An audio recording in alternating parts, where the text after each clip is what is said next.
I'm pretty good at Mario, but this is one level I could never beat.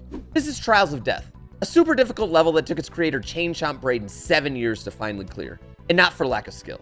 This level features the most insane tests of button skill, timing, memory, and most of all, a measure of patience and persistence that no Mario player, heck, maybe even no gamer, has ever before shown. It all started in 2015, the same year the original Mario Maker was released. The idea of having the hardest level of all time is as old as the game itself, and lots of levels have made that claim before. Levels like Penga's U-Break and Cape Escape, Failstream's Fails Flotilla 3, and Go Sagan's Magnum Opus are some of the absolute hardest levels we have ever seen. Some of these took many months and hundreds of hours of attempts just to clear the level, but all of them look like a tutorial when compared to Trials of Death.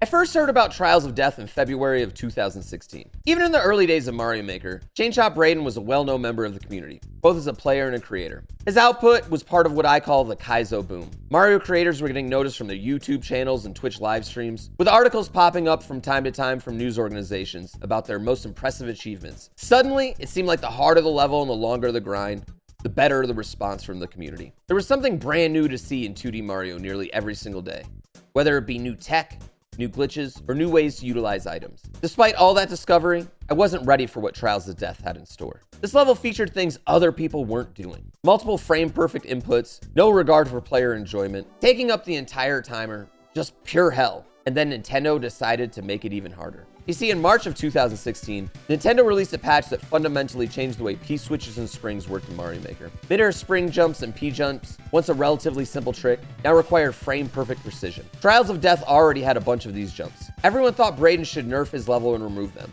Instead, he made it harder. By August of 2016, 8 months into the attempts and uploads, Braden decided to do a major rework of the level, making nearly every aspect of it more difficult. He would increase the amount of memorization needed. He made it so every jump had to be done so perfectly. He also added a challenge to himself. When Braden streamed himself practicing the level, there was always a timer running. This timer tracked the exact time he spent trying to clear his level. After certain time limits were reached, he would buff the level. This would happen again and again and again. Each time he made the level harder, he pushed the boundaries of what humans can do in a video game. I mean, look at this. This is the full clear of Trials of Death. I mean, the first thing you're going to see right here is a shell jump into 2 frame-perfect moves. And that's almost like a skill check that he creates for himself to do those P-switch jumps. And almost kind of like an FU to Nintendo for changing them.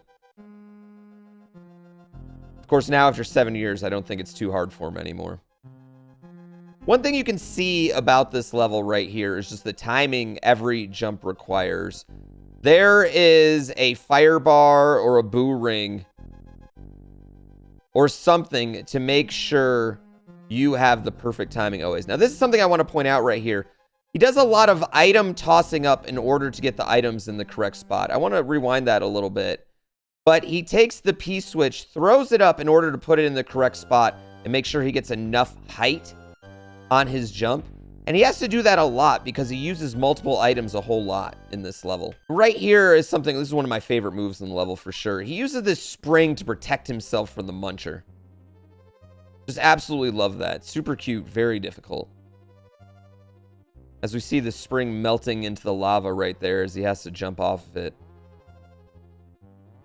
Again, we get a shell jump to grab a POW. Grabs his first of many red coins right there. Very cute section. Now right here, he's simply waiting for an item. And this is part of the difficulty of this level is you have to know everything that's happening. And where every item is going to be. And that's something that only comes with playing a level like this for 7 years. Now right here is another kind of crazy item move he does. He has to use the spring and the POW and the shell to do all sorts of different things. And he has to make the timing perfect on it as well.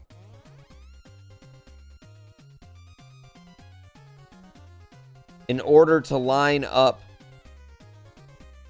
all of the next moments. Now right here, again, I want to talk about it. These P-switch midair jumps, these are frame perfect. And he just casually pops one out into a bomb ladder through a boo ring. These bomb ladders are super visually impressive. Not actually extremely difficult to pull off, but through a boo ring, very, very difficult.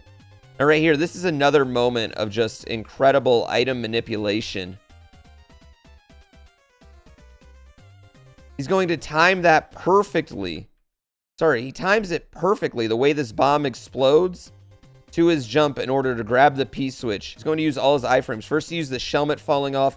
Now he's going to use the mushroom, actually, iframes in order to get through this. Now right here, this is one of the biggest buffs that Chain Chomp Braden made. This little spiny on the right, the spike guy, spike top, his name's Phil. Phil in this boo ring caused a lot of issues because not only do you have to time this donut drop with the P-switch expiring, but you also have to get through Phil and the boo ring at the perfect moment. Incredibly difficult. I mean, look at this. Just absolutely wild. And again, setting up another wild room with extremely difficult jumps right here. Getting off the Yoshi. Waiting for the perfect timing on everything.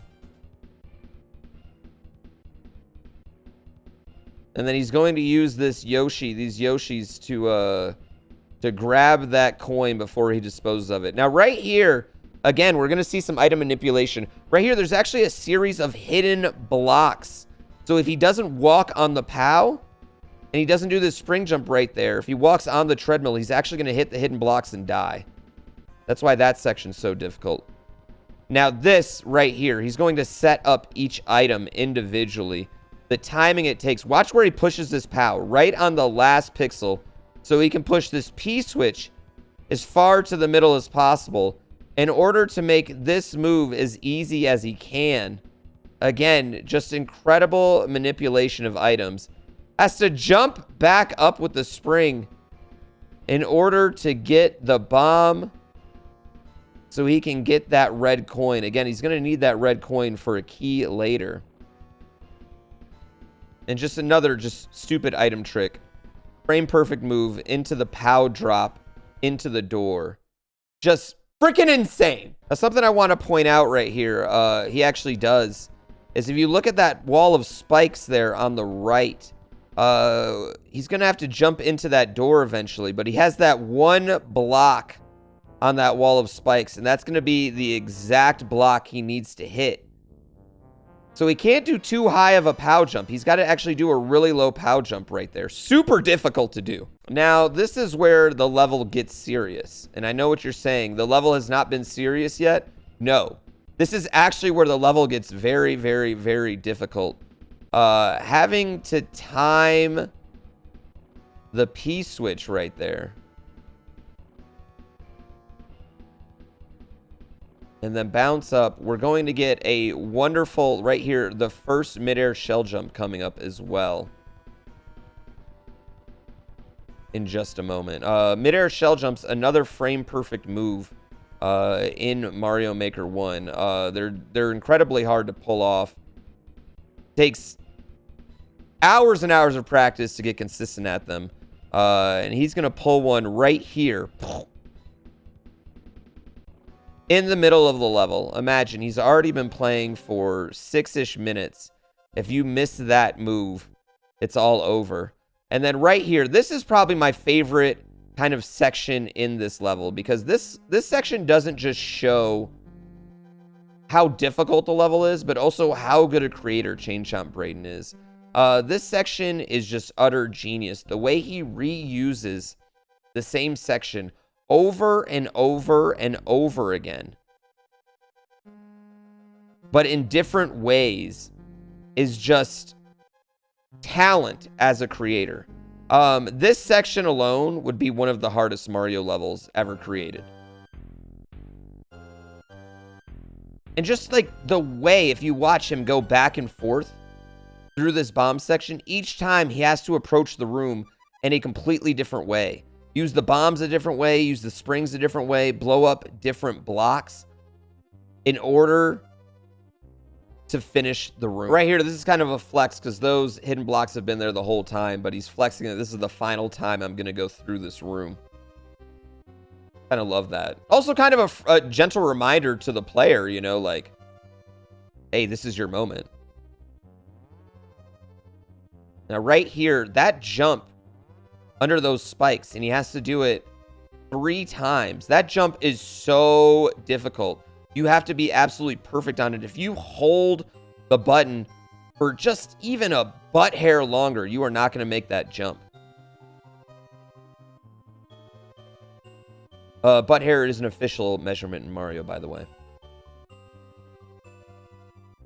Now, again, here's another perfect timing move. He's got to make this spring jump at the exact right height, or he'll hit those spikes up top.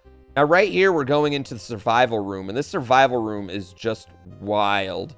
But at this point, probably 7 years into it, I'd imagine that Braden has this survival room on lock. Like, I would imagine right here, this is actually probably one of the easier, more relaxing parts for him after 7 years. To anyone that's never played it, that survival room is stupid. It's insane. But I got to imagine after 7 years, that's probably actually a bit of a relaxing moment for him. And now, as we get in, now this section is just wild. Keep in mind, key switch jumps midair, frame perfect. He's going to have to make that. Then he's going to have to juggle himself between these 2 Yoshis in an absolutely perfect way. Use the Yoshi fire. And then make this jump in between the spikes to avoid getting blown up by the bomb. Right into another back and forth section, except this time jumping on bombs, even more difficult. This is just one of the beautiful sections. This is actually a play on one of the sections. Like, this isn't too different from when the level first started. This section right there. Into the midair. I want to rewind that. That's we saw the midair shell jump right now. This is actually a midair helmet grab. It's a little bit more forgiving than a midair shell jump. But still very, very difficult into what is beyond a doubt the hardest part of the level. Now, if you look at the timer right now, he only has 83 seconds left in this level. We're at the end of this level, and you have to do a triple midair P-switch jump. Ladies and gentlemen, in all of my time playing Mario Maker, I did this one time, and it was on a single screen level. I spent, I don't know, 3-4 hours doing this trick one time. To do this put this at the end of a level like this, the amount of pressure it takes is 3 back-to-back frame perfect tricks that have to be done with perfect juggling timing. This is insane. So please check this out. Absolutely wild. Absolutely insane. I like what Braden did here. Braden makes these moments of kind of reflection, kind of these moments to let the blood pressure get up. Because this is kind of something you don't realize. If you're just going and going and going and going, the pressure doesn't have time to build up. Your heart rate goes once your brain kind of catches up and realizes what's happening. And that's what he's giving his body time to do now, is give his body time to let that heart rate get up, to let all the pressure really fill in on this final section that he's going to do here. Now, this final section has a midair shell jump. It's got just the requirement of perfect timing at every point. Because as you see, these shells are just going and going and going. Right here, one more midair. And there it is, ladies and gentlemen. All he has to do is get this perfect timing right here at the end. He's got to run over this gap and then jump over one final spike in between all these boo rings. And then 7 years of work is over. Again, makes himself wait just a second in order to let the blood pressure go fully high, and then finishes. I am not joking, ladies and gentlemen. That is, in my opinion, the greatest moment in gaming history. Finally, on September 30th, 2022, 2,491 days after he started, after nearly 4,400 hours, Braden finally did what many thought to be impossible. He cleared Trials of Death. To me, this isn't just one of the greatest moments in Mario history, and not just in gaming history, but honestly, in human history. The amount of dedication, patience, and quite frankly, giant balls it took to not only attempt this challenge, but then to see it through to its completion is truly inspiring. I've never seen a Mario level that I thought, that is too hard for me to beat. Until this one. Chain Chomp Brayden's Trials of Death truly is the hardest Mario level ever. And in my opinion, quite possibly the greatest achievement in gaming history. If you like this video, please subscribe. Also, please check out Chain Chomp Brayden's video covering the history and reactions to his level. The link is in the description.